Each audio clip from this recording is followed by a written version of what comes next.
Πρώτα εδώ, τι κάναμε τώρα εδώ, τι έφτιαξες, όχι τι κάναμε.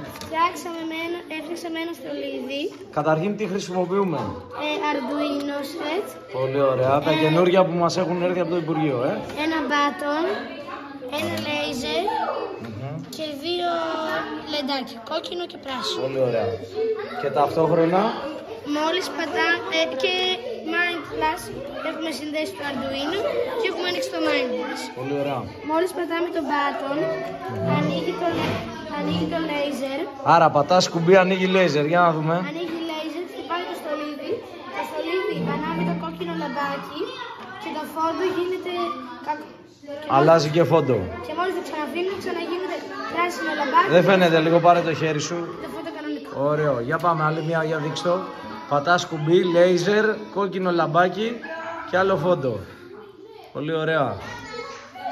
Τα στολίδια με την κυρία Κωνσταντίνα των εικαστικών, Ναι. Πολύ ωραίο. Για δείξε μας λίγο και τον κώδικα.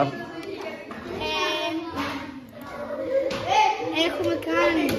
Εντάξει, χωρίς εξήγηση, έτσι λίγο να το δούμε. Ωραία. Πολύ ωραία δουλειά, μπράβο. Καλά Χριστούγεννα.